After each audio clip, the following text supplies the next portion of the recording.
Interested ka bang kumuha ng iyong sariling video installment card pero naghahanap ka muna ng reviews para malaman mo kung worth it bang kumuha ng iyong sariling video installment card? In this video, i-review ko ang video installment card after 365 days of using it after its activation. Kung interested ka sa aking review, stay tuned, don't tune out. Let's go! Video installment card is my first credit card. And because of that, I decided to give it a review. Pero I don't know the certain characteristics na aking gagamitin in reviewing this. That is why, nagtanong ako sa aking community. And ang top 4 na quality na i-review ko daw dito sa aking installment card is this. First is the monthly interest rate. Second is the promos and reward. Third is the annual fee. Fourth is the cash advance fee or the cash advance in general. So let's start with the monthly interest rate.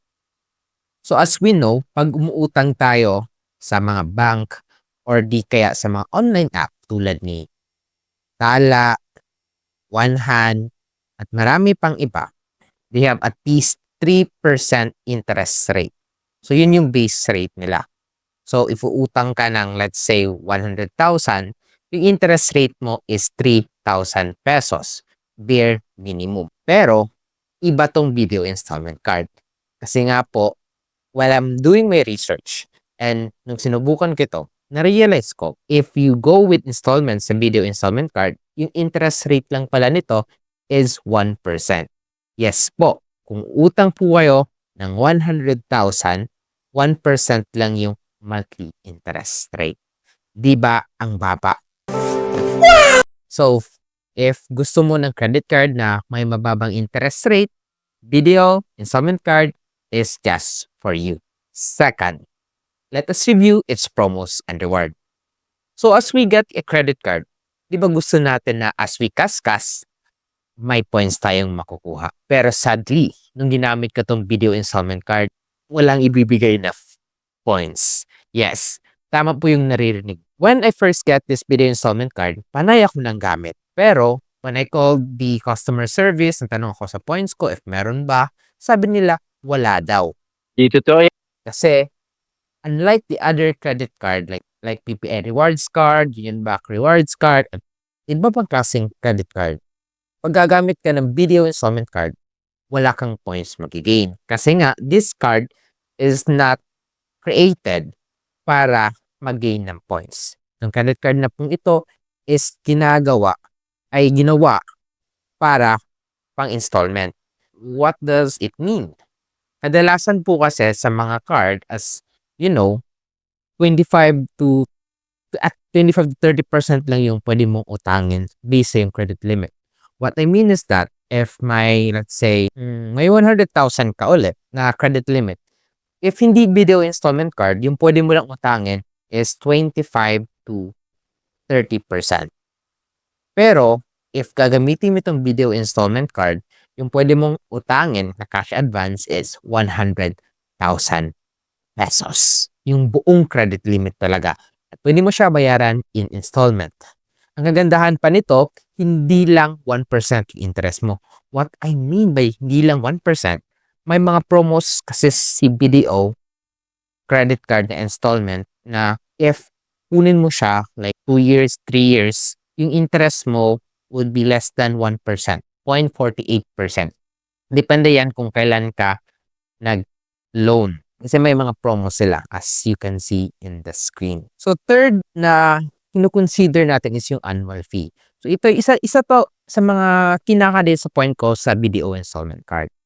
See, gamit ka ng card na ito, pero hindi pala ito waivable. Yes, unlike other credit card na if you spend a certain amount, pwedeng ma-waive credit card annual fee mo. So, for example, yung PPI rewards card, sabi sa akin, if I spend daw 180,000 to 200,000, accumulated yon, hindi lang yung one-time payment, possible na ma-waive ko yung aking annual fee, itawag ko lang sa customer service. Pero itong video installment card is na kahit mag-spend ka pa ng 1 million using your video installment card in a year, hindi pa rin ito ma-waive. Pero the good thing lang about this card is maliit lang yung annual fee niya, mga 1,000. So, bakit sabi ko maliit? Malaki din yan, di ba? So, actually, mga annual fee kasi ng mga credit card is sobra ng 1,000. May iba pang umabot ng 2,000, 3,000, 5,000. So, mahal talaga. Pero if a business person ka naman at ginagamit mo tong credit card for business purposes, hindi ka na lugi. Kasi if utangin yung pera from your credit card, yung negosyo mo, ayun, yung interest naman niya is sobrang liit. So, mababawi mo na yun sa profit mo, yung pambayad ng iyong BDO installment card. So, fourth is yung cash advance fee. So, actually, yung cash advance fee nito is, hindi ko pa siya nasubukan, pero according to my research, nag-range siya sa 200 to 300 yung cash advance fee nito.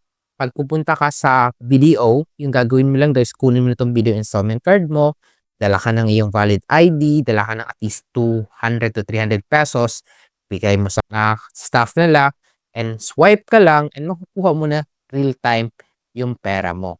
Ganun lang kabilis. And yun nga lang, may times pala na hindi siya instant kung sira yung machine nila. Pero umabot yun ng 1 week.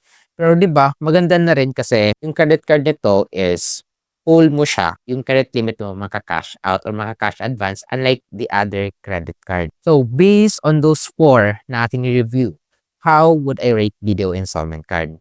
To be honest, yung focus ko is much more in gaining points, ganun, sa mga pinagbibili ko. So, thinking about that, i-rate ko siya sana ng 7. Pero, nung naisip ko na in the future kung papatasin ko tong video installment card ko, gagamitin ko siya, umabot siya ng malaking credit limit at gagamitin ko na siya sa business if may business ako in the future na kailangan ng malaking kapital at maliit lang yung interest. So sa business person, yung video installment card, i-rate ko siya ng 9.5.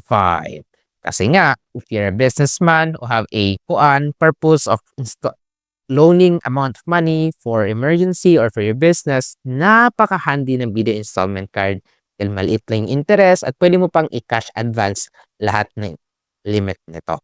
So if you are a normal person like me right now na gusto lang mag-gain ng points and waive yung annual fee, mga 5 siya actually.